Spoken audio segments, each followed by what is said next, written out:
All right. Good afternoon, everybody. A hush falls over the hall. Thank you. All right. Good afternoon, everyone. My name is Padraig Scanlon. I'm an associate professor here. And on behalf of the Center for Industrial Relations and Human Resources, I'd like to welcome you all to the 2025 Sefton-Williams Memorial Lecture. So welcome to Hart House. Welcome to the University of Toronto. And it's really a pleasure to be able to do this today and to be able to introduce both our lecturer for this year and also the winner of the Sefton-Williams Prize. I joined the center in 2019, and I came back to Canada from I'm trained as an historian, so in that sense, I'm kind of like the odd man out in the Center for Industrial Relations, and I came back to Canada from a traditional history department into an interdisciplinary center for the study of work. And I was really anxious when I joined the center because I was worried, that there wouldn't be a place for my work, or that I would end up, in a kind of interdisciplinary tangle, unable really to move forward. But working at the center has been just so unbelievably nourishing intellectually, and I've learned so much from my colleagues and from our students. I was able to write a book here that I don't think I could have written anywhere else, and I'm really grateful to the center for that. It's also a pretty special place in other ways, right? And intellectually, it's been deeply enriching. But my dad died suddenly in 2019, and he had worked for a long time as an organizer for Catholic Community Services, and then he worked as a teacher for 35 years, where he organized his workplace. And kind of unprompted, the center made a donation in his name to his union Solidarity Fund, which was something that I haven't forgotten, and that I found really moving and really special. And so, I'm really thrilled to have a chance to introduce one of the center's honorific lectures for this year. And we have a pretty full agenda, but before we get started, we're going to take a few moments to remember Leo Gerard, a really important and monumental figure in the Canadian labor movement and in Canadian labor relations. And so we have a short kind of in memoriam video about his life and his career, and then two former Sefton-Williams honorees, Ken Newman, who was the Sefton-Williams lecturer in 2022, and Brad James, who won the Sefton-Williams Award in 2020, are going to say a few words. So.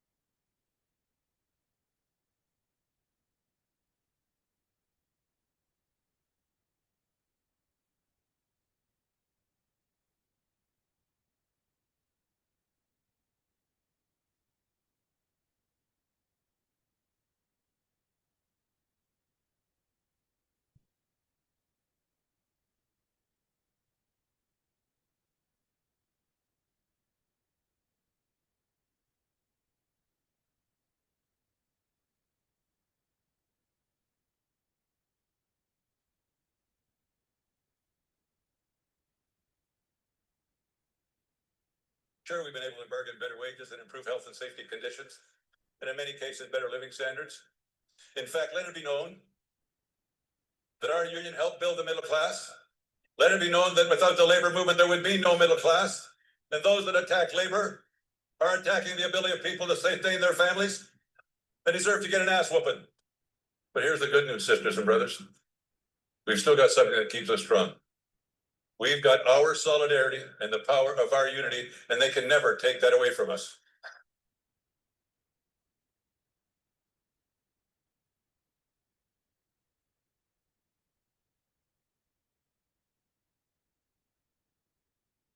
Are here if you'd like to come up and say a few words.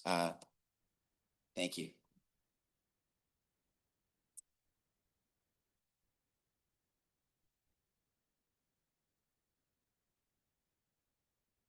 Well, thank you very much, and good evening. And it's an honor again to be here at the Sefton-Williams Lecture. Two great honorary steelworkers that have built our great steelworkers union. I just want to say a few words in regards to the Leo Gerard chair on collective bargaining and worker representation. And again, a special thanks to the university for reaching out to us in 2019 when Leo retired from the steelworkers. First of all, Leo spent 18 years. He was the longest serving president of the International Union. He retired in 2019, and his career spanning some 50 years, where he started off at a nickel smelter in Sudbury, Ontario. Leo's spirit in fighting for workers around the world has had a significant impact on the steelworkers globally and also the labor movement. Leo served not only as a staff representative, he served as a district director, the national director of Canada. He was the secretary treasurer of the Steelworkers International, and then the international president from 2001 to 2019. Following the footsteps of his mentor, Lynn Williams, who became the first international president of the Steelworkers, and throughout Leo's tenure, he also has been very much involved in significant mergers of the steelworkers, be it with PACE, which was a large organization, paper workers, some 200,000. In Canada, we had the mergers with the International Woodworkers of America, and also the TW, Rubber and Glass, and many others. Organizing, Leo was very instrumental in his career in regards to organizing the security sector, and we now represent thousands and thousands of members in that industry. And also it was the universities. University sector, as a matter of fact, we're very honored to represent the workers of Local 1998, which is at the University of Toronto. Collective bargaining, Leo had a very significant vision in regards to collective bargaining. It's about maintaining the power. And one of the things he always said is that the most important thing that we do on behalf of our members is to negotiate the collective agreements. And it's for that reason that he talked about building power. It was Leo and even Lynn Williams and some of the predecessors is that we formed strategic alliances with other labor organizations around the globe, be it in South America, be it in Australia, be it in Mexico, be it in Europe. And what he was also instrumental is helping form Industrial, which is a global union which represents over 50 million workers in 140 countries. Health and safety, Leo, is coming from Sudbury, was very passionate about making sure that workers had the ability to go to work and be able to come home in the conditions that they went and work in a health and safety manner. The fact is that he's always said that why is it we have such a terrible record in Canada? We kill hundreds or thousands of people that go to work every day to fend for their families. And one of the things he always used to say in his quotes is that, we can send people to the moon, but for some reason we can't establish to have a safe working environment. It's because of Leo Gerard's leadership that in 1992, at the mine explosion at Westray in Atlantic Canada, where 26 miners got killed, which 15 of them are still buried, is that the steelworkers were involved in an organizing drive, and Leo was the national director at the time. And he made a commitment on behalf of the steelworkers, which was then followed through by myself and others, to make sure that those events never ever happen again.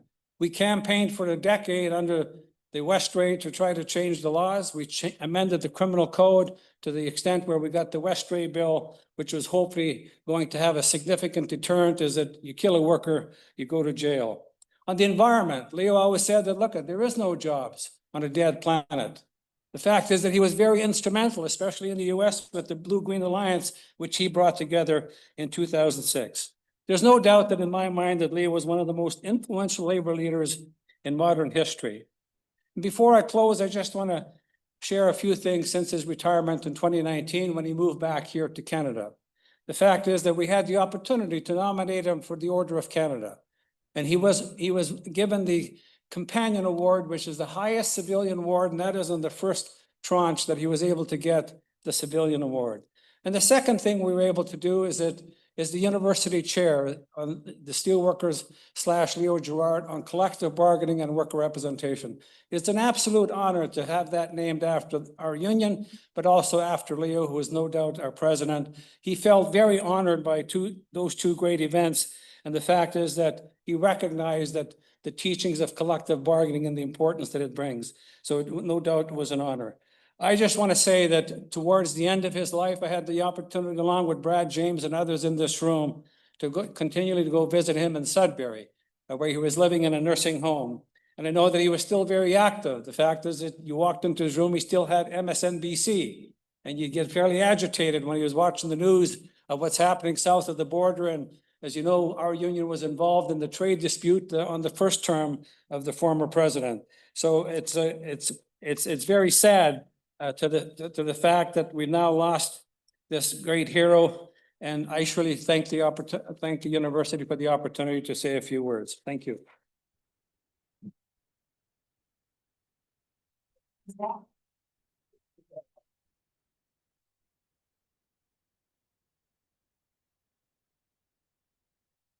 Hi, everybody.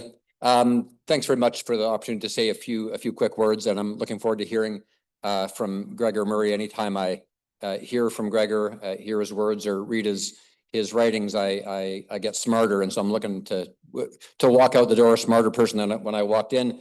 I was really pleased to help with the fundraising toward the successful development of the USW Leo Gerard Chair in Collective Bargaining and Employee Representation. I will say that when presented with the idea, actually, let me let you in on a secret.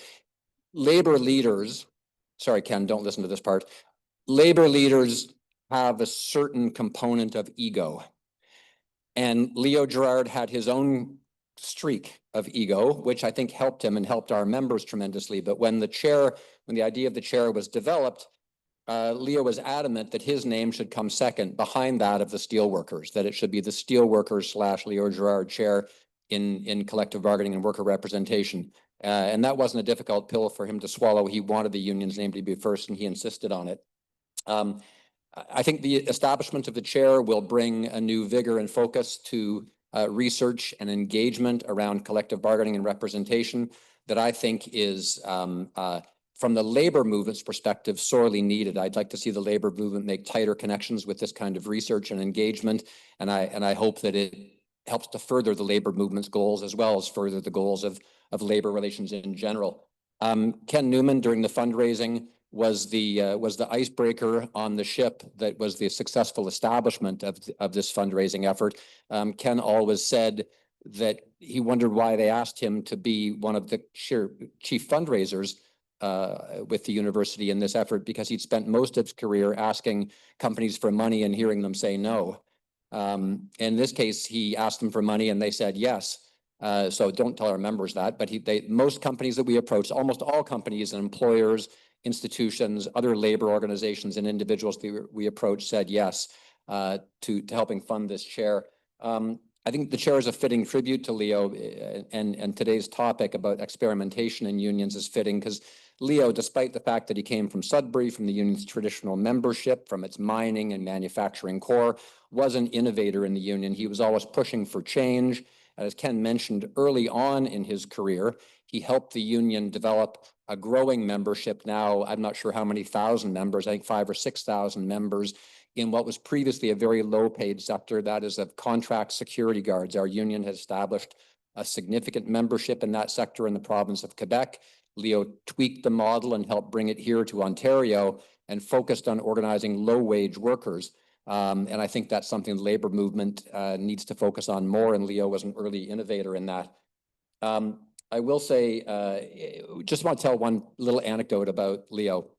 When I first started working in the union, I worked at the union servicing office here in downtown Toronto on Cecil Street, a storied place. And after about a year, Leo asked me to come, or a year and a half, to come and work with him at the District 6 office out in Etobicoke. I didn't know how to get there because I didn't have a car, but I'd figure that out later. And it was at the beginning of Leo's second term as the elected director of the union in Ontario. And after a couple of months, maybe in early 1990, I was working on a grievance leading to an arbitration. It was a difficult case. I was way over my head. I didn't know what I was doing. I hadn't spoken to any lawyers. That might have helped. And while I was working on the case, Leo walked in.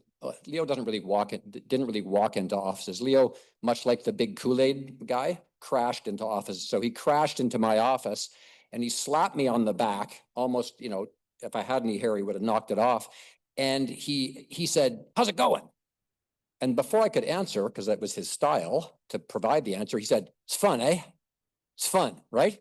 And so I just want to remember that that was a burning memory of Leo in my mind. He was into it. He enjoyed his work. He enjoyed his work a lot. He got excited by it. He got lifted up by it. I think that spread to other staff and other members in the union. And with that, I can't wait to hear what Gregor has to say about experimentation and hope it continues on with helps Leo's tradition burn bright here at U of T. Thanks very much.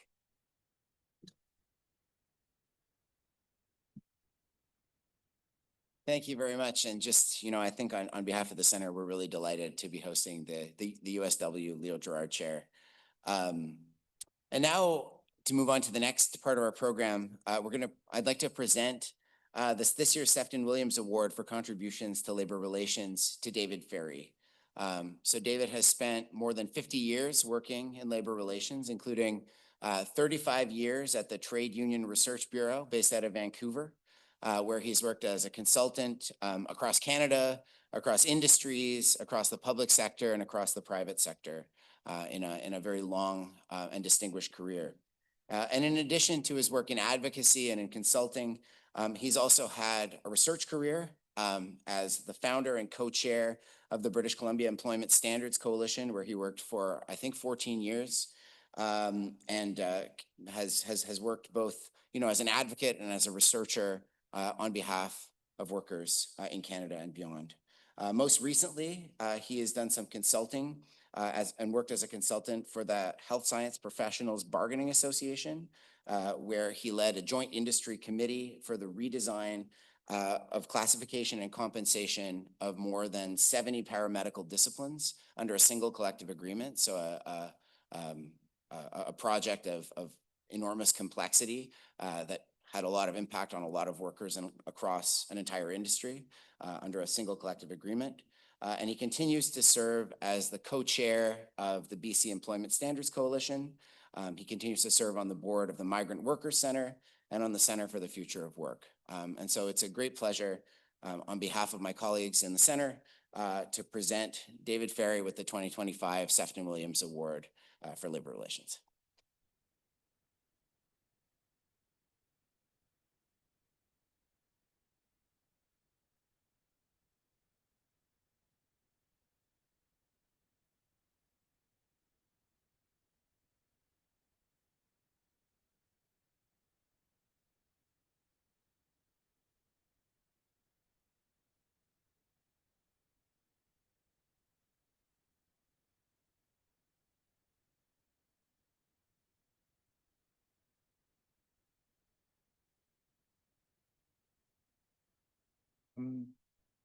Thank you for the introduction, Patrick. I think I'm allowed to say a few words. Yeah. So yes, okay, great. Yeah, so I'm deeply honored to be the recipient of this year's Sefton-Williams Award, and I'm honored to be joining the long list you'll find in your brochure of distinguished previous award recipients.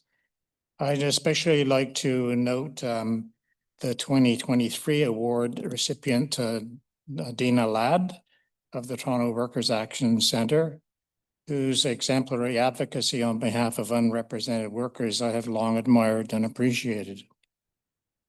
So thank you to the U of T Centre for our Industrial Relations and Human Resources and its award selection committee for this honor. I'd like to take this opportunity, if I may, to pay tribute to the now deceased UBC Professor Emeritus Mark Thompson, who was tragically killed while crossing a street in Mexico City on July the 24th. Mark, most of you would have known Mark for his outstanding contributions in the fields of labor relations and human resources, both as an academic and as a practitioner. I'd known Mark for many years, and not only as a highly respected labor arbitrator, but also as the first independent review commissioner of the BC Employment Standards Act in the 1990s. As a result of his review report, many improvements were made to the BC Employment Standards Act. In recent years, Mark and I have collaborated on employment standards issues, particularly in relation to the rights of farm workers that Mark was passionate about. And in the Employment Standards Coalition, which he contributed to to that coalition after his retirement. And he's also been on the board for the Center for Future Work. I was aware of the roles that Larry Sefton and Lynn Williams played in the leadership of the United Steelworkers in the 1960s, having myself been a union activist in Toronto in that period. That was a tumultuous period in the labour movement in Ontario. Other steelworker leaders that I engaged with would have included Don Montgomery, who was the president, the steelworkers president of the Toronto Labour Council. Murray Cotterill, who was a staff representative, and Frank Dre. We had many heated debates in the halls of labour on many of the internal issues of the labour movement. So I've been an advocate for workers' rights all of my adult life, starting with my union activism right after graduation from Western Tech here in Toronto, and working as an apprentice in the wood pattern making trade, and becoming a local union officer, a bargaining committee member, a Toronto District Labour Council delegate, and a volunteer organizer in the International Molders Union, which is no longer exists, has been merged. My volunteer organizing was primarily in the Italian immigrant community, among workers in the small foundries around the Metro Toronto area, and in metal manufacturing, where the working conditions were deplorable, just horrible conditions. After working in the wood pattern making trade in Toronto for about 8 years, and after having experienced a serious industrial injury, I began my post-secondary education as a mature student at York University. After completing my BA at York, I moved to Vancouver with my family to attend graduate school at UBC. After completing my MA offer, I was offered and accepted employment at the Vancouver-based Trade Union Research Bureau, an organization that had a long history of providing research services to diverse unions going back to the 1930s. Eventually, I ended up being the director of the Trade Union Research Bureau for 23 years.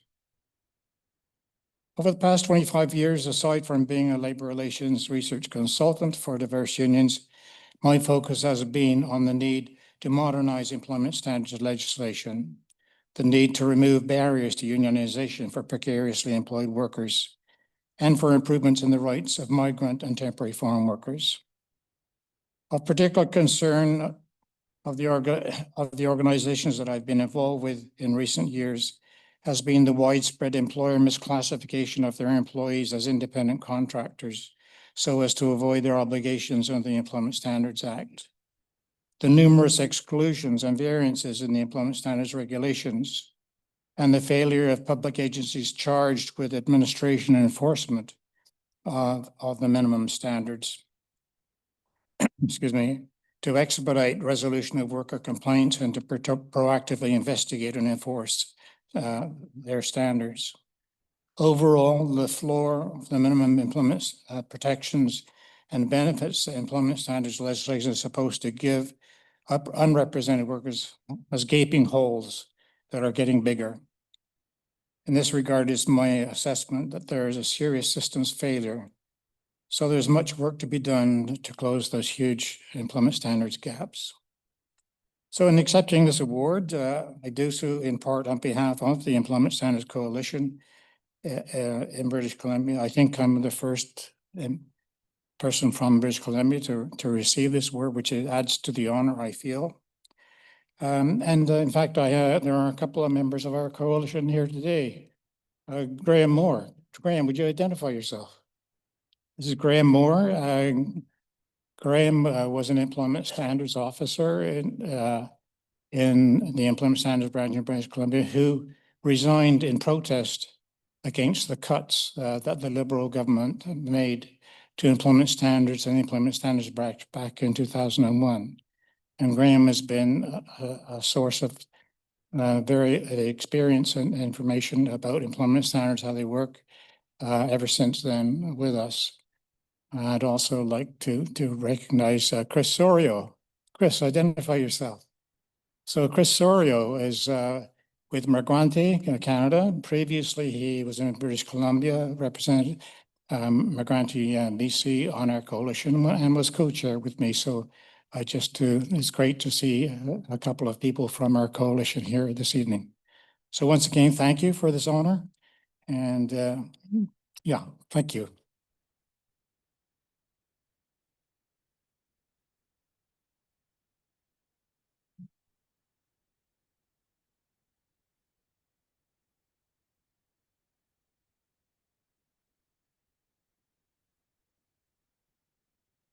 Okay, thank you very much. Thanks again to David for those remarks and for, yeah, it's really a pleasure to be able to recognize people who have made such profound contributions to labor in Canada. And now it's time to introduce our lecturer for the 2025 Sefton-Williams Memorial Lecture, Professor Gregor Murray, who is professor in the School of Industrial Relations at the Université de Montréal, where he held from 2007 to 2021 the Canada Research Chair in Globalization and Work. He holds a PhD from Warwick in Industrial Relations and Business. He's held academic appointments at Warwick, at McGill in the Faculty of Management, at the Department of Industrial Relations at the Université de Laval. He was the co-founder of CRIMT, the Inter-University Research Center on Globalization and Work, known by its French acronym. So he co-founded that organization and served as its director from 2002 to 2004. He's a world-renowned expert on trade, on union action, on workplace democracy, on workplace power, a group of subfields that he characterizes as being subsumed under the broader category of union renewal. And most recently, he's been the co-editor with Mélanie Laroche of Experimenting for Urban Renewal, which is an edited volume including 19 case studies from more than a dozen or maybe exactly a dozen countries, which is available open access from the European Trade Union Institute, and which, as I understand it, forms the basis of his lecture today. He's the co-editor most recently of a special issue on large firms in Canada as a vector of workplace citizenship. He's made enormous contributions to the field, and so it's an honor to welcome him to give this year's 2025 Sefton-Williams Memorial Lecture.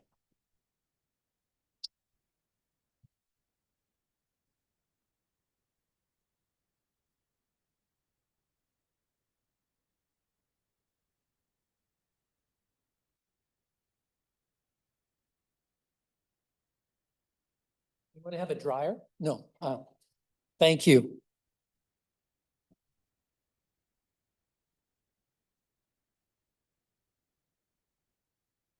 Super, super. In case I want to move it around, and if you're not hearing me, just let me know. Now, in the winter of 1977, I was considering what I might do after my undergraduate degree, which had been at Carleton University in political science and at Laval University, where I spent a year. And I was fortunate to have a number of scholarships. I bluffed my way into them. And so I was choosing amongst them. And I wrote to the Director of Graduate Studies at the U of T at the Center for Industrial Relations at the time. And I explained all my fantastical ideas of how I wanted to Leo-Panichize. You'll see the verb because my inspiration at undergraduate level was Leo Panich, who was then a prof in political science at Carleton University. And I'd already done kind of alternative things by being on kibbutzim and looking at models of work organization. So I explained all of this in some detail, you know, how we used to write with handwritten long form. And lo and behold, I got back a long form response with some detail, some indulgence, saying, really, Gregor, I think you'd be better off somewhere else. Well, Morley, this is just to let you know I've come home. And I did, and you were right, of course. I went on and studied in China. I mistakenly believed that I had much to learn from about work organization in China in 1977, 78. I did learn Chinese, but I learned what the Quebec trade unionists call the wooden tongue.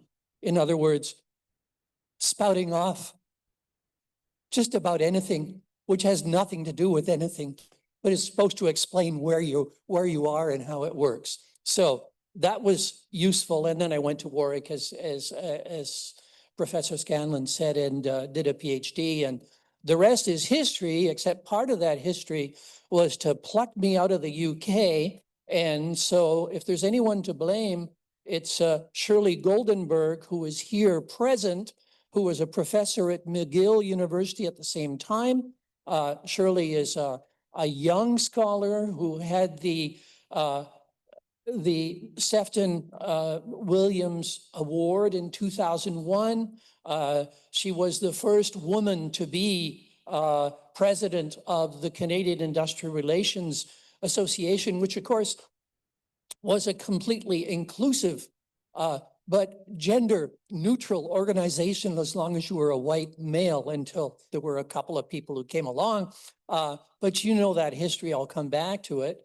And so thank you, Shirley, for support over a long period of time. And I would be remiss in not mentioning the wonderful video that Daphne Terrace has produced, edited, directed, and featuring none other than Shirley Goldenberg. And the title is appropriately, I Am Shirley Goldenberg. And you should see this film. I think you can see it on the TMU on YouTube. Just find it, I Am Shirley Goldenberg, because it really tells the story of how women came into the field of studying work and employment.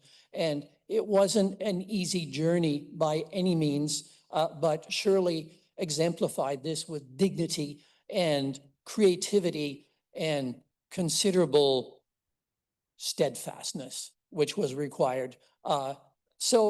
And I'm honored as well tonight by the fact that there are several other recipients, either of the reward, as I mentioned, Shirley and Ken Newman and others, and also previous lectures, of which I see David Dury and Leah Vosco, but I'm sure there are others. So I'm in August, an intimidating company, but here goes. Now, what I want to do, and I have to find the clicker. Oh, thank you, underneath the papers. So let's try and make this work, but the scoop has already been done. You've seen all of the. Let's start with the title, Trade Unions and Citizenship at Work, Why Union Experimentation Matters. And I think any trade unionist knows why experimentation matters, because the thing about experimentation is you're dealing with uncertainty and you never know quite what will work. And the problem is, and I've met many trade unionists like this as well, if they're working on a rote system which says, well, we're going to do this and this is what works, yet it doesn't. They have to use ingenuity and strategic capacity to try and bring things around and make them work. And I think that that's important.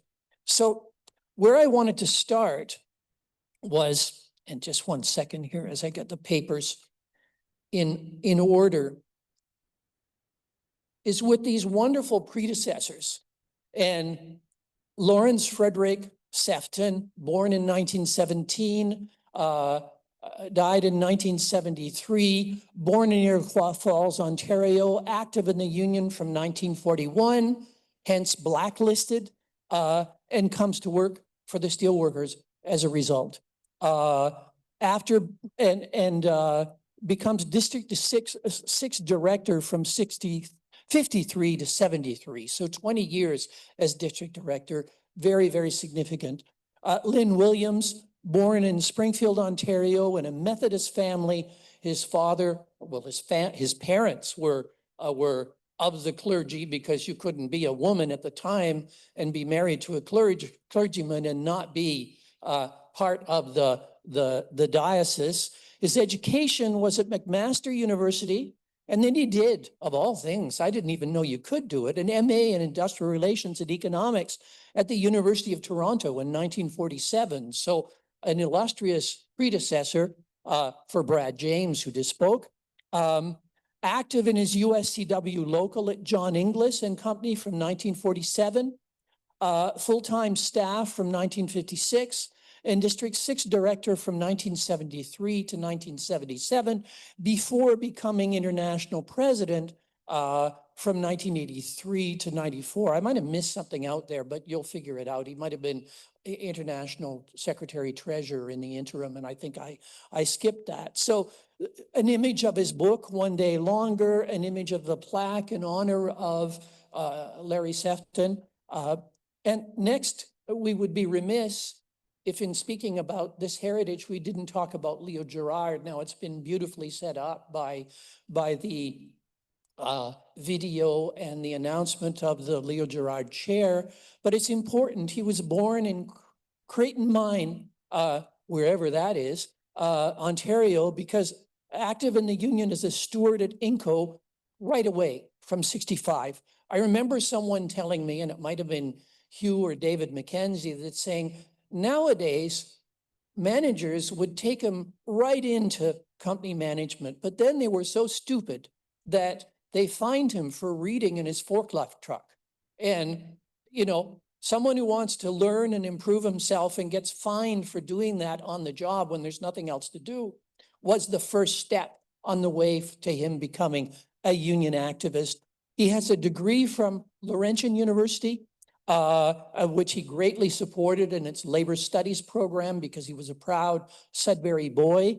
And became international secretary and then president of the USW from, as you mentioned earlier, 2001 to 2019. I would be remiss if I didn't also talk about Quebec directors, because you live in the ROC. We call it the rest of Canada, but there's a lot going on.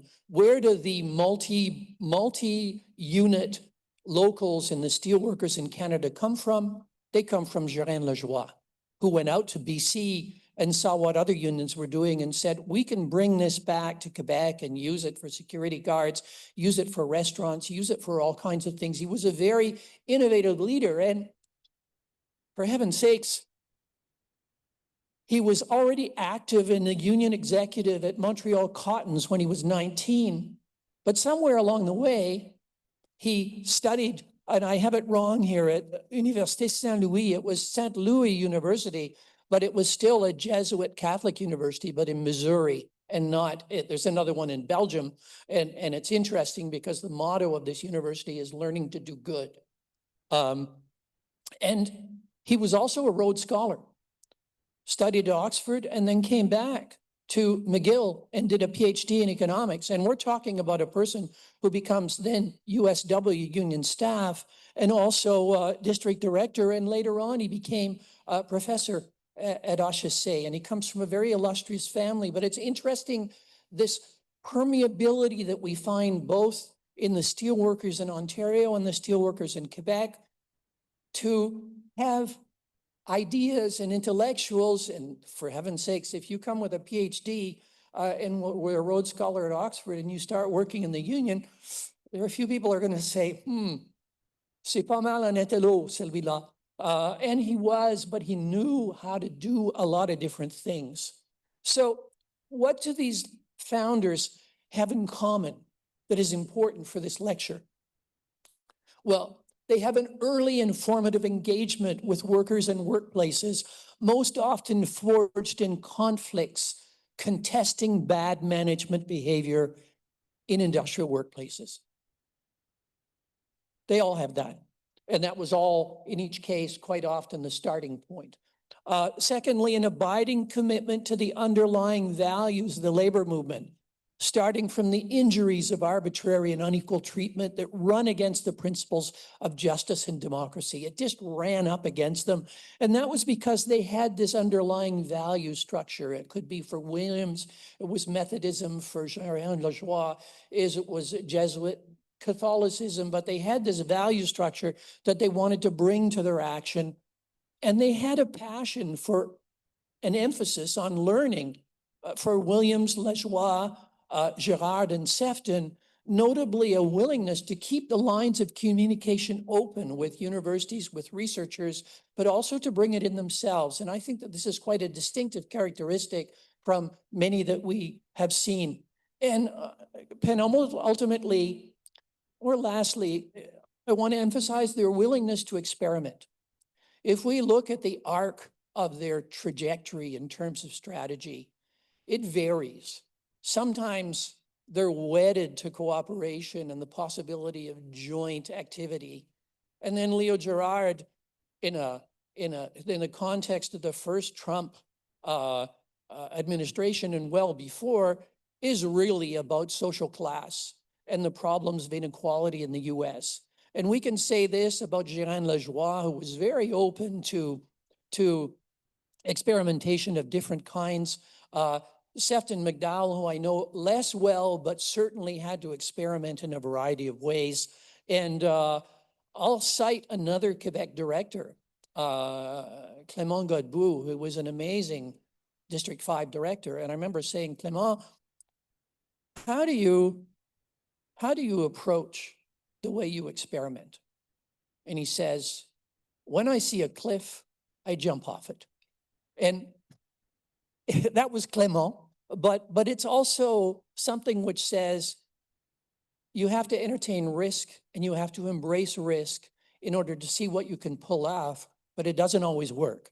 So I hope that the story I'm about to tell, and you're going to stop me whenever you want me to stop telling this story, because I could go on, will help you, would be appreciated by these steelworker pioneers, because I think it's directly connected to them. Now, if I want to talk about my point of departure, as it always should be, is Harry Arthurs. Harry, in 1967, generously wanted to embrace the challenge of a new century for Canada. It was the centenary of Canada's creation as a federal state. And he said, this is going to be the century of industrial citizenship. We're going to call it today citizenship at work. But he said, this is where we're going. He celebrated collective bargaining as a guarantee of economic and social citizenship, the legal transformations associated with the post-war Wagner model can access industrial citizenship through the unionization of the large firms where they work. And this was against a background of the growth of workplace justice and a system of workplace justice, so that unionization was, in this sense, a vector of the development of citizenship at work and the unionization of public and semi-public sectors, something which Shirley Goldenberg here documented so well in the federal public service, was simply a confirmation of this. So what's happened? We got a problem here. Are trade unions and collective bargaining still victors of citizenship at work? Well, I know Ken Newman is going to say yes, and I want to say yes, but we have some work to do here.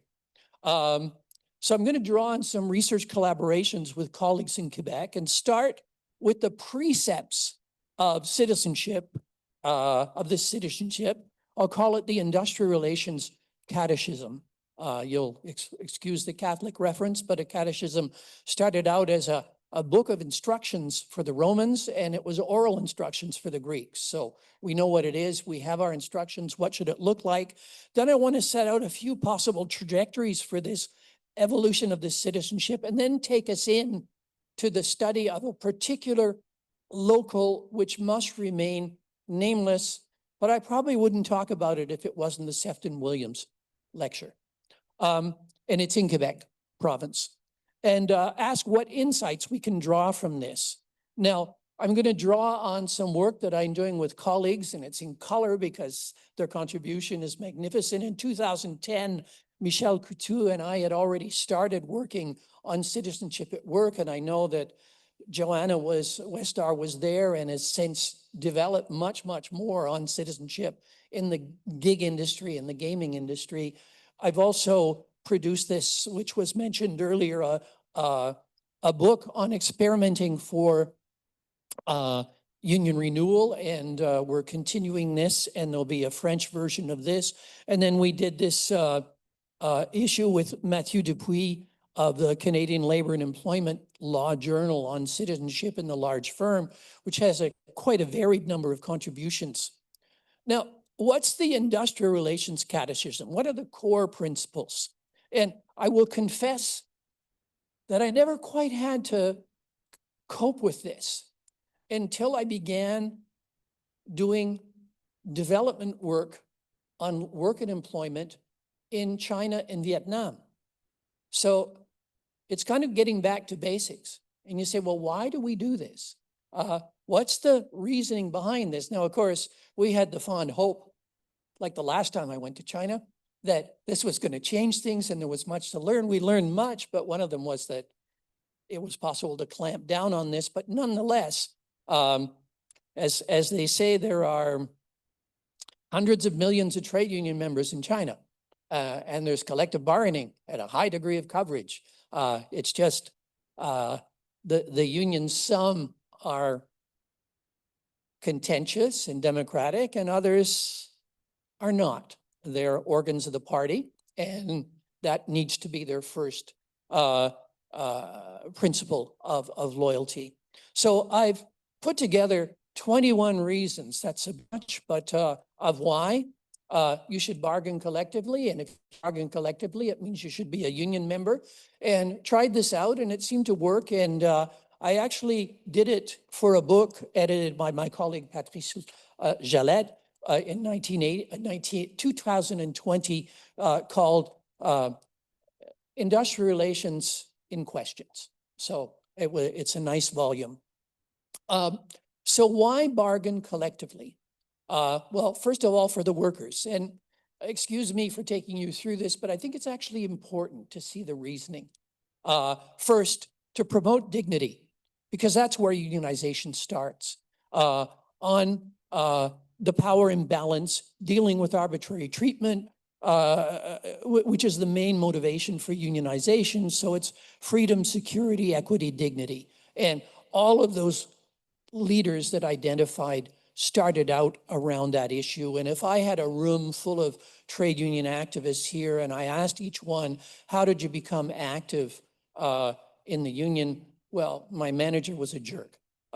We know that story and it works. People are offended by assaults on their dignity. Secondly, you want to affirm rights because these are in the international treaties.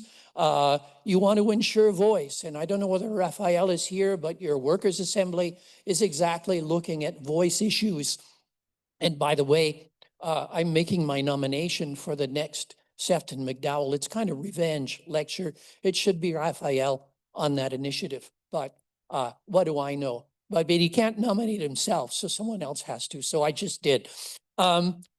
Working conditions, safety and time. Improving working conditions, wages and benefits. It's down there, but it's not up at the top, which doesn't mean it's not important. But these are all issues which are important. It helps to forge collective identities and solidarities. And it really does, in the sense that I'm a union member, we're members of this, we're members of this community. It's quite important as a way to move forward. And finally, it promotes democratic learning. And we're beginning to think a lot more about this now because union members participate more civically than non-union members. That's what we tend to find. And they're more amenable to climate action than non-union members. And a lot of union members are also voting for populism. So, like, don't get me wrong, there's nothing automatic here, but the fact of having a space for deliberation does move some thinking in that direction. So we have that. Now, what about managers? Because it's always a harder sell. Improve HR systems. It structures them. It makes them think about what they're actually doing. It helps to resolve disputes. It actually improves productivity. There's a lot of evidence for that in terms of working conditions, but also in terms of voice mechanisms. Now, there's a trickle-down vision of improving productivity, which is I decide and then you execute. But quite often that doesn't actually work very well, and especially against management consultant faddishness. So you push them forward, you discuss productivity, and that helps you to take it forward. It helps to achieve balance and legitimacy between social and economic objectives. It sustains innovation. It helps generally to improve wage equity, if only because it sets down in a transparent way the structure of wages in a workplace, which otherwise is anything goes. That doesn't help management at all. And it improves transparency and accountability. And I noted that this was quite important for trade union activists in China and Vietnam, because they didn't have any mechanism to call out their managers when they were corrupt. And having some kind of collective voice allowed them to do this. And corruption is not unique to Vietnam and China. You can go to places in Canada and you're going to find it in the way that firms operate. So union presence, unless they're complicit in the sense that some of the Mexican yellow unions were, so that didn't work as a counterweight. And then finally, what about the state and society? Well, we know that it reduces inequality. We know that it helps to resolve labor market problems. We know that it improves working conditions for society as a whole. It improves social security systems. It improves and harmonizes economic and social performance by trying to put the two in play. It improves governance because democracy at work is a school for better societal governance. And for heaven's sakes, it improves happiness and well-being. In other words, there's some evidence of this because it's all related to these questions of institutional trust. For example, the breakdown of institutional trust doesn't make people happier. And there are a number of things that contributes to this. So this is all wonderful. You know, where do I sign up? And the challenge, first of all, though, is you have to get the building blocks in place. And when I was doing the China-Vietnam things, it's saying, okay, well, you need freedom of association. You need to be able to choose and replace representatives with democratic elections. You need to have the absolute right to approve the content of collective agreements. You need to be able to withdraw labor. You need workplace and societal voice mechanisms. And you need some obligation to bargain in good faith. And when you got all of those things, it is the basis, and it is a windmill on the hill to have cooperation, but there are a heck of a lot of workplaces that have cooperation. Oh, and by the way, did I mention, all of that takes powerful unions. Because if you just got weak unions and all of these wonderful principles, it's not going to work. Secondly, well, there might have been a few problems along the way. It was a boy thing because collective bargaining was largely about guys. It's a manufacturing thing, so it didn't really apply to the service sector as yet. It was a full-time permanent worker thing, and that's what David was mentioning in this sense, that when we move away from that structure, it's not reaching out. It was a citizenship status thing. And I look at Leah Vosco because it's all about marginalized workers who are undocumented, who don't have status. And it was a local or national thing, i.e. we weren't thinking about people down the supply chain and where they were working in other locations and how you build solidarity across borders. Now, those were minor issues, but there were issues nonetheless which challenged the wonderful vehicle of citizenship at work that we had. And there, of course, have been some counterfactual trends over recent decades. Declining union coverage. This is all done in some detail in our special issue of Canadian Labour and Employment Law Journal, with special thanks to my colleagues and also to Kevin Banks, who is the editor of that journal and helped us along in this respect. So the decline has been concentrated in the private sector. We know this. There's been a decentralization of collective bargaining. States have regulated, privatized, outsourced, marketized, and dismantled trade barriers. Some are being put back, but we know the consequences of that in the Canadian case. That leads to increasing labor market disparities. And what I would say is very tepid public policy support. And by that, it means politicians used to say, yes, I support unions. And now they say, well, it depends on the preference of the parties, which means I wash my hands of this. It's not up to me. And what was unusual, I'll get back to this in a moment, was Champagne from Shawinigan actually said about the Walmart closures in Quebec, we need to support unions, that this is unconscionable. But that's very rare that you get a government leader actually stating that as of now, whereas it maybe wasn't so unusual 40 years ago. And the trade unionists here can correct me if I'm wrong on this. Now, I just want to spend a little time, looking at the possible trajectories of citizenship at work, because this is what we're going to work on. The first is diminished. That's the Arthur's thesis. Collective bargaining runs into neoliberalism. There's no movement in the movement. Citizenship is diminished. Doesn't matter how you call it. And until there's a new movement, forget it. It can be circumscribed. And that's a case which I'm going to describe, which is it applies almost as it always did to a whole group of people, but everyone else, forget it.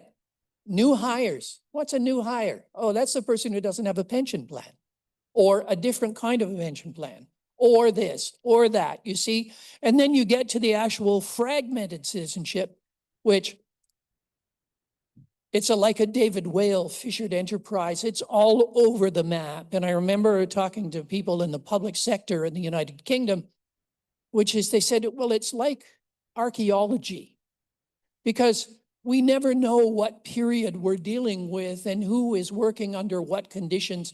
And they're all legacy conditions and they're different. So that I could take the front row here and they'd all have a different pension plan. They'd all have a different employment contract and so on and so on. And that fragmentation is clear. And then the last variation and decline, well, this is the great, Amazon will eliminate 100 million jobs because of robots and artificial intelligence and technology. Shoshana Zuboff, amongst others, has been a great advocate of this, of saying it's subordination, technological subordination. Now, there's a counter argument to that, but it's very clear that my colleagues, Barry Gingras and others who document the Amazon case in our special issue of the Canadian Labor and Employment Law Journal, that's exactly what it is. It's technological subordination. So the citizenship is so far away because they're subject to the diktats of what the technology is saying. Now, I don't want to make you completely depressed because there is a counter argument. One is, where are the business school folks? Sustainable HRM, the triple bottom line. It's beyond corporate social responsibility. It's the new way of managing a firm. And in that sense, there is some support for this. There are certainly a lot of managers who want to believe it, though their headquarters don't always believe it. There's a second theme around skills and social dialogue, and which is saying simply, we're now in such a quandary about what to do as regards technological and climate change that we have to approach this in a different way. So we'll see how this works because it will have some impact on the case study we're looking at. Another idea is new public policy and regulatory mechanisms. I'm sure that Well, David Dury talked about this 2 years ago, I believe, in the sense of saying, okay, well, where do we go with this? How do we take it forward? What might it look like if we wanted to have some new public policy mechanisms? I'm sure Raphael is working on this as well and thinking, okay, if I want to support citizens' assemblies now, I'll do a genuflect to the UK experience of this. Yes, we're going to have voice mechanisms, and it was a total disaster unless there was a union present. But hey, and the countervailing worker power, which is, of course, the union experimentation idea, which we try and take forward, which I'll develop shortly.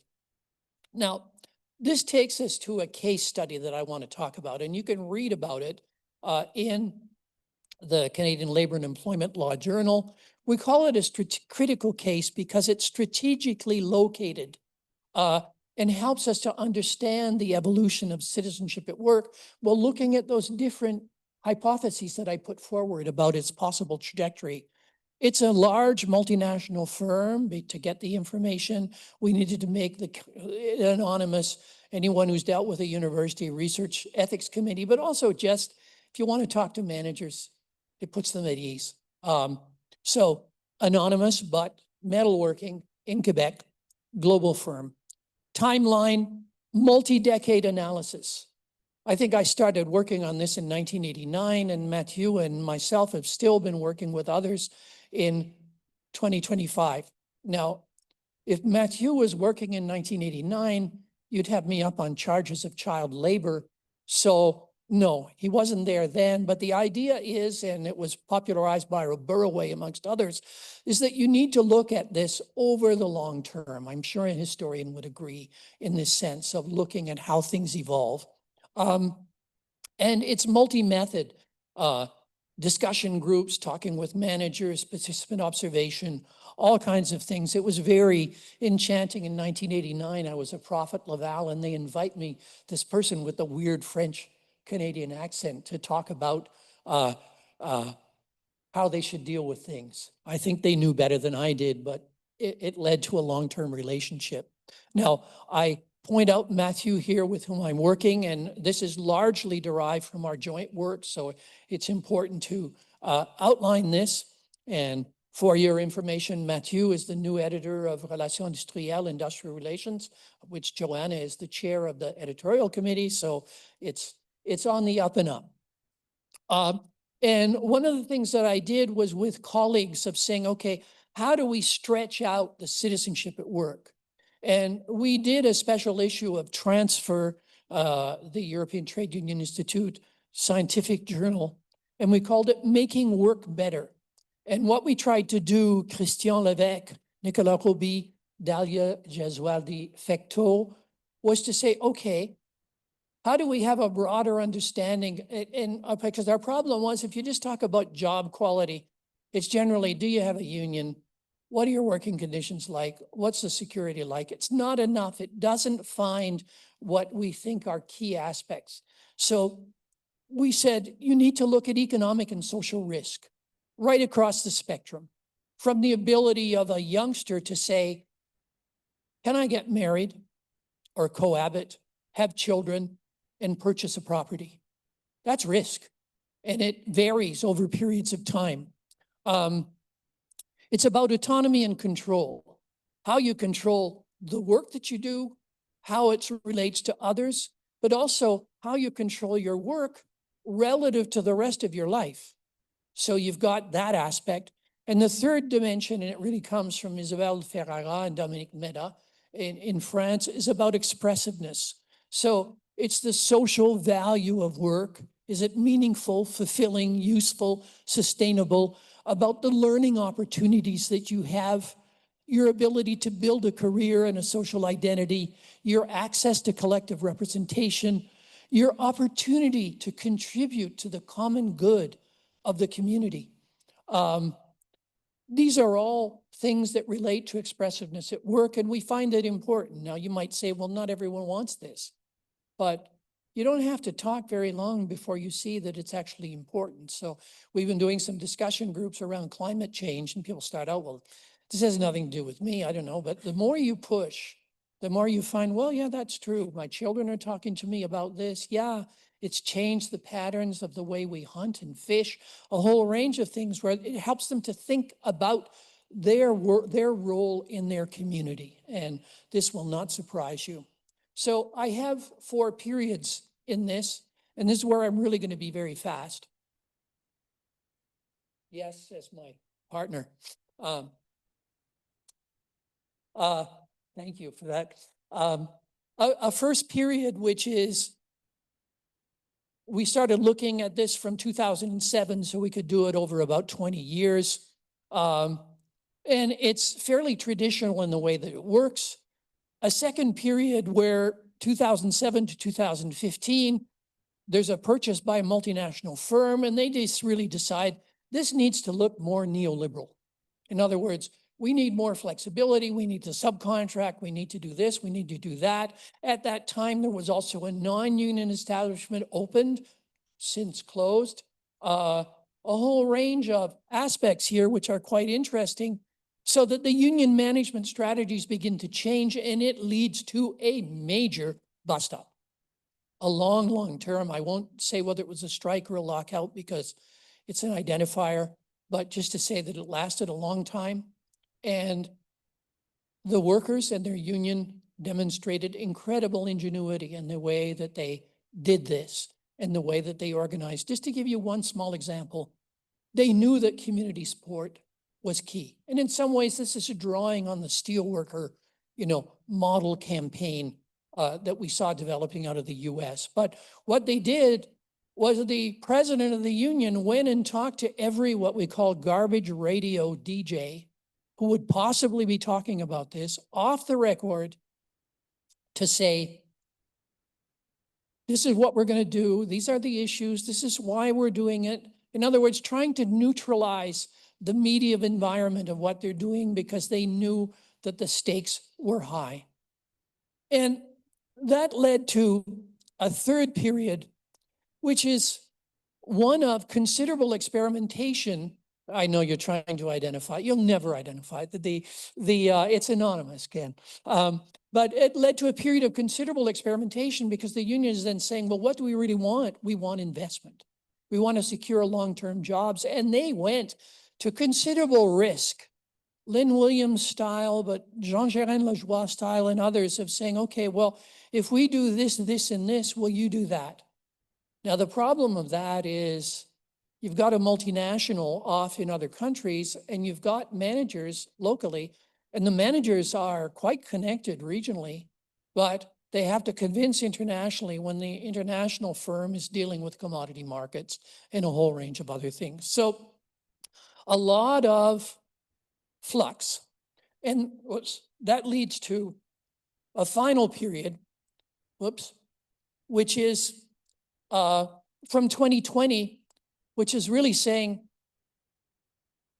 tech change, climate change, we need to begin thinking differently. There's nothing automatic here, but the discovery was that they couldn't actually implement the new technologies without the worker know-how on the ground. It's not like, hey, McKinsey, tell me how we do this. Well, that's how you do it. No, they know how to do it. They know how to maintain the right temperature, the kind of movement that they need. There's really all of this tacit worker knowledge, which often you say, well, I just need to get AI to learn that and then we can do it. But it turns out to be more complicated than that. And the cost of errors is catastrophic in process production. So they need that worker knowledge, and climate change has considerable impact. So that helps us to jump over. We have the limits and strengths of an extended case study. A single case in a highly unionized, largely male, hourly paid, blue-collar workers hardly reflects the future or even the current state of the labor market. It's mainly in Quebec and embedded in a strong regional identity. Do the ideal types really capture the messy toings and froings of that's happening in this case study? But we do believe that, and I didn't give you the benefit of this, by looking at the different dimensions, risk, control, autonomy, expressiveness, you begin to capture something which is richer and more interesting than how much do you earn? How long is your contract? Are you unionized? And everyone realizes the limits of that, and they're pushing towards a better understanding of what makes work better.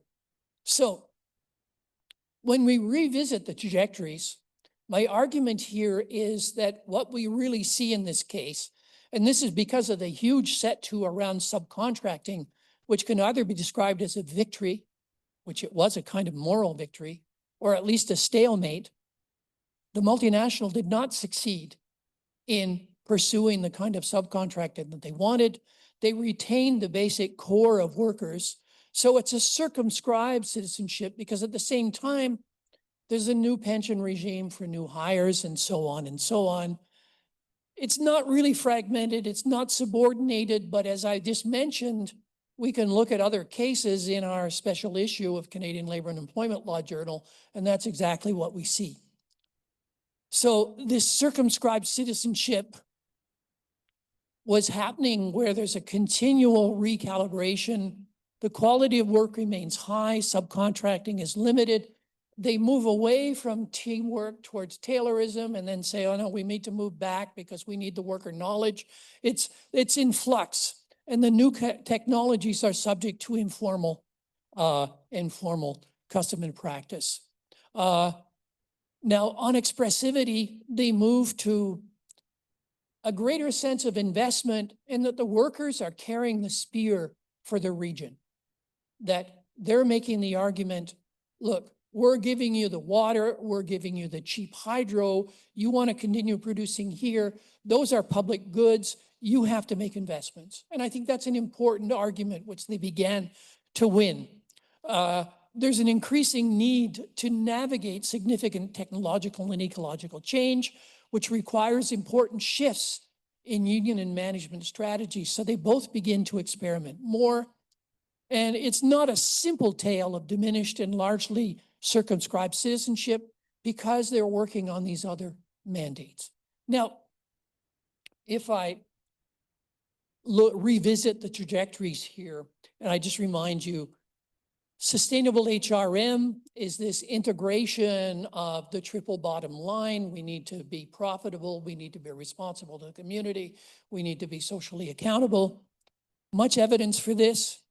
Well, you should look at the corporate reports of this company and other companies. They're so glossy and they wax lyrical, and they're quite good technically in terms of saying, well, this is phase one, this is phase two, this is phase three. But did anyone ask the workers about this? No, they're not involved in any way, shape, or form. And to a large degree, the union isn't either. They've got too much going on the ground. So I'd like to say we're all sweeping people along in the sustainable HRM, but not to date, but it's not to denigrate the fact that some managers will try to do this and obtain great meaning from their work. Skills and social dialogue. You need to develop the skills and the social dialogue. This is really wonderful stuff. And the Globe and Mail has showed me this. It's an event forthcoming. Building Canada's workforce, people and skills for a stronger nation. And fortunately, the images are all small, so you can't see. They're all workers, if you like. But there's not a worker or a worker representative in sight. If I did this in Germany, it would be a public scandal because you can't talk about the future of Canada's workforce without bringing in a variety of partners. Now, new public policy and regulatory mechanisms, well, one thing to look at, 3 cases here. Walmart 2005, Couche-Tard 2011, Amazon 2025. Sound familiar? Walmart closed, Couche-Tard allowed to unionize. We put a lot of pressure on Couche-Tard and they did allow their workers to unionize, but having 7 stores in a global chain of convenience stores is not exactly a recipe for bargaining power, given the turnover. And Walmart, after the first place was unionized and the others were going to be unionized, Walmart said, oh, I think we need to change our business model. So they outsourced their entire logistical operation, which meant that the efforts to unionize fell. There was considerable uptake on that. I haven't ordered anything on Amazon since then. Maybe I shouldn't beforehand, but just to see that these are corporations that when you try, and I think that there was not coincidental that following this closure, there was a vote in North Carolina to unionize, which failed, but these are always this is pedagogy in terms of saying, do you want to do this? This is what's going to happen to you. When Amazon in North Carolina depends on workers with disabilities who aren't going to get jobs either elsewhere. So it really enforces their subordination, as opposed to the Black workforce in Alabama, as opposed to they look for seams of workers that they can do this, as well illustrated by colleagues at Rutgers in Illinois. Now, the other thing, this is saying, well, maybe climate change will make a difference. And I'm just about finished here. And yeah, and we have a wonderful Sustainable Jobs Act, Canada's Sustainable Jobs Act, which will create a council on which there will be 4 trade unionists. It's all to the good. And they'll make a report to the minister. Blah. It's not going to take you very far. Now, I want to contrast that with, and I don't mean to criticize it in a sense that it's a step forward, but it's such a baby step that we want to be able to talk about this. And this is probably all they could do, though I suspect that they could have had Bloc and NDP support for something more adventurous. They might have rescinded since then. But it is a real step forward. Here's a private member's bill put forward just recently by Alexandre Leduc of Québec Solidaire. And in this bill, he says, it aims to establish joint transition committees in each workplace, bringing together workers and employers to plan the changes needed for workplace adaptation to meet the ecological transition. And I quote, the ecological transition will not happen without workers, but with them. Decisions need to be made in the workplace through social dialogue, not in managers' office towers. Well, there is nothing in the public policy in Canada which pushes us in that direction. And as a private member's bill from a third party in the Quebec legislature, he's putting out a benchmark, but that's where it goes. So countervailing worker power, it's very important. That's where the stream of experimentation is. The union here was resourceful, and it was resourceful because of its strategic capacity, its ability to build a narrative framework and to frame the issues it was facing, its ability to build internal solidarity and mediate between the conflicts within its own workplace, including with younger workers, and this has happened with the most recent bargaining round. Its embeddedness in networks and its articulation and its ability to use those networks, and its infrastructure resources and reflexive learning. And by that, I'm just going back to Williams and Jean Lajoie and others in the legacy of saying, we need to learn from what we're doing and build it into the way that we do it. Now, there are distinctions in Quebec, and a lot of people in ROC like to say, oh, that's Quebec. And it's true that there are some differences, but not enough to say that countervailing working power is not a difference. You need to situate things in their context, and a conflict in Mississauga is not the same thing as a conflict in Kirkland Lake. We know that. But it's the union's strategic capacity and the willingness to fight for its vision of citizenship at work that made a difference. Now, I'll end with this, and this is the final thought, and say, well, this is all very well. Ta-ta, unions, you should have done better. And my comment is, no, we as a community of scholars and researchers should be doing better, much, much better. What's the problem? If we have the keys to citizenship at work, our message is not getting across. The message must connect with broader trends in the political economy, but the message does not appear to be clear enough. Maybe it's not connected enough. It's not a coincidence that workers are voting for populism, and that's the challenge. So unless you can bring that message forward and develop it, it's a problem. I think that we have a compelling story as informed by the legacy of many labor leaders, but it clearly needs to be told in other ways in order to connect with an increasingly fragmented workforce and workplaces. And beyond the message are the movements. The movement needs the message, but the message needs the movements. Thank you.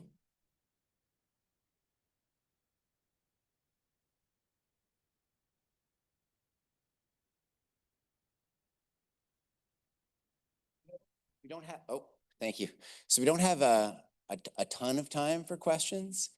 We may have time for one or two, and then we can continue the conversation after down the hall at the Gallery Grill where we have drinks.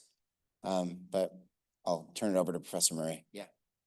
You take the questions. Take a bunch. All right, here. I thought about throwing. Thank you, Pedrick. Well, Gregor, let me ask at least one question. Thank you again for mentioning some of our projects here at the center. That was very generous of you, but it wasn't so generous to put me on the spot to give next year's lecture. That was very sneaky. There's a interesting puzzle that I'm wrestling with because you offhand mentioned Germany, and I understand the context, but things are changing so fast on the ground. You know, the AfD is now polling as the top party in Germany. I took a class to Germany in 2016, and it was a blend of undergraduates and graduate students. We took them there because the fallout of the great financial crisis showcased the deficiencies in so many other market economies, especially the Anglo-American world. And Germany actually came out of the financial crisis stronger in many ways, its industry, mainly because of that partnership and the ability that unions had to negotiate, but also convince their members of making some sacrifices. If you looked at the changes in wages, real wages and nominal wages dropped in Germany to preserve industry, to preserve jobs. Flash forward, that's 2016. I just read a report today that Germany now makes fewer cars, 2 million fewer cars in Germany than it did in 2017. Its industrial base is eroding as we speak, and this is what's fermenting this crisis and this turn to populism.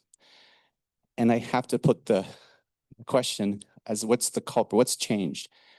Was the over-enthusiasm of climate positivism, in other words, we can sponsor the transition, industry jumped on it, the environmental message got subsumed to, gee, we're gonna make a lot of money investing in these new industries. Oh, gee, we're gonna make a lot of money opening a new plant.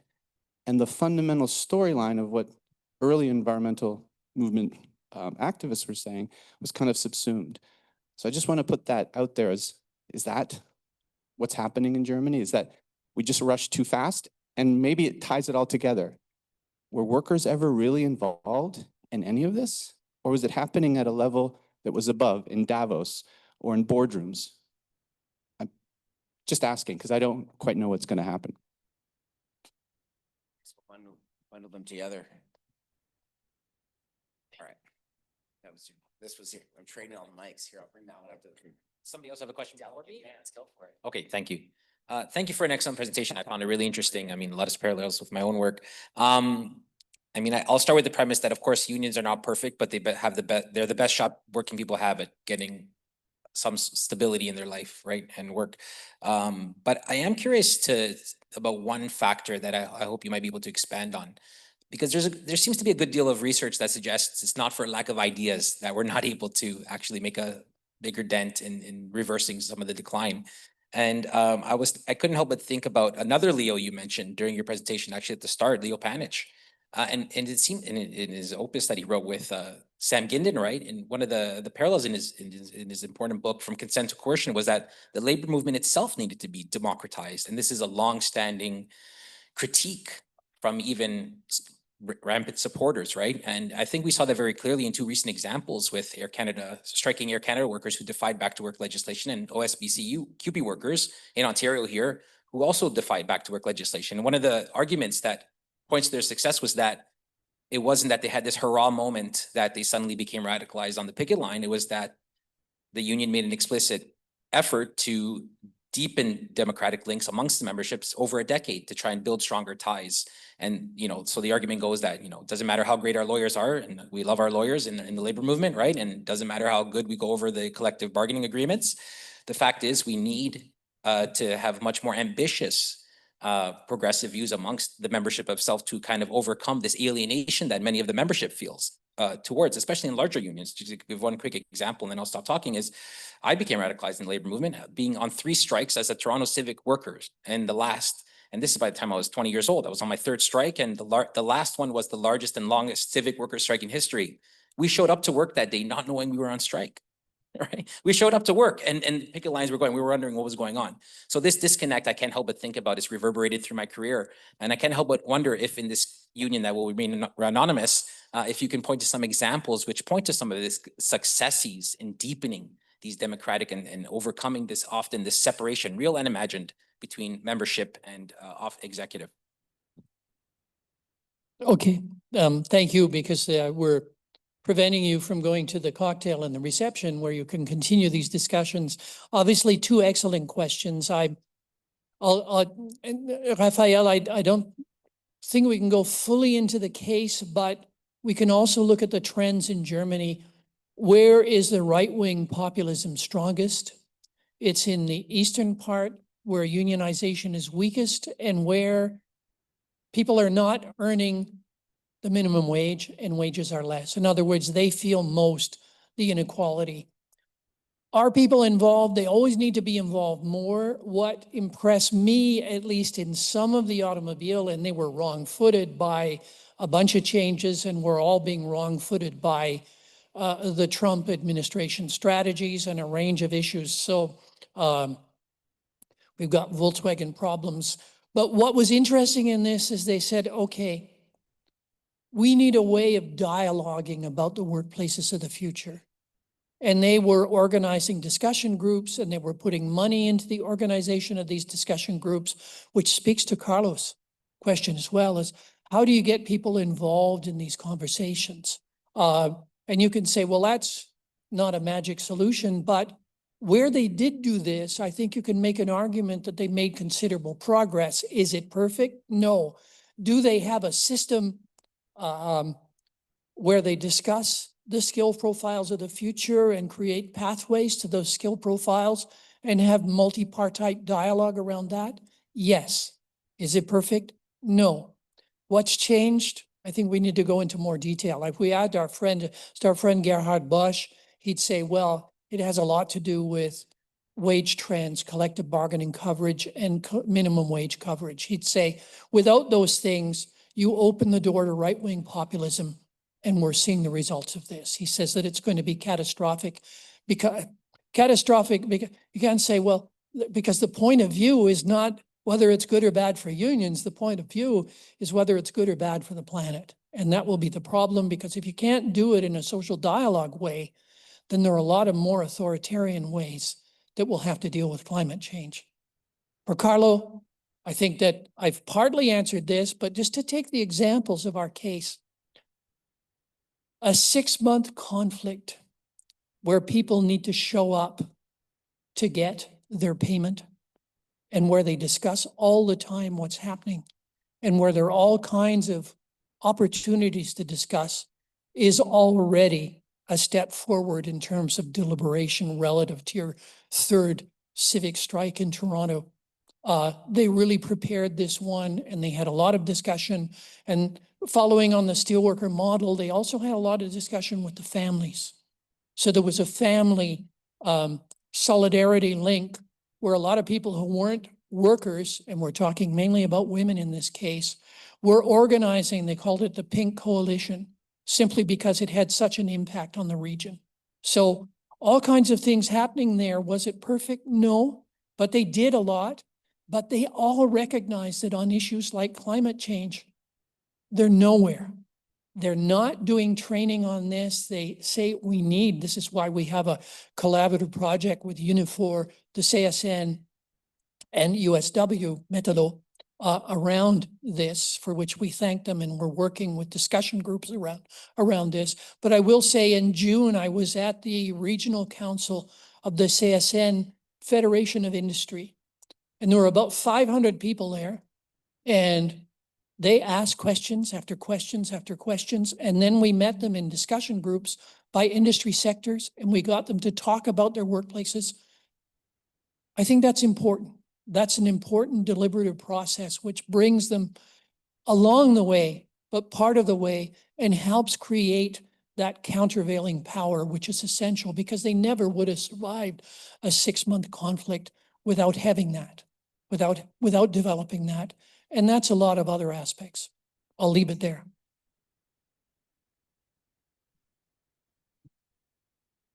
Okay, so on behalf. Oh, we have more questions? Okay. Okay, I think, We're closing. yeah, Right? yeah, yeah. You're probably all wondering who I am. Even Patrick is. My name is Karen Reed, and I'm serving as the acting principal at Woodsworth College. And as most of you know, or many of you know, Woodsworth and the Center for Industrial Relations and Human Resources have had a long-standing and very fruitful and valuable relationship. Like Brad said earlier, I'm not sure if I feel smarter at this point, but I sure have a lot to think about now after such an interesting talk and so many interesting people to hear from. I want to say a big thank you to all the people involved in putting this lecture together, faculty and staff, and to all of you for coming. And I think I'm now standing in between you and the reception, so I'll say thank you, and we'll have interesting conversations at the reception. Thank you.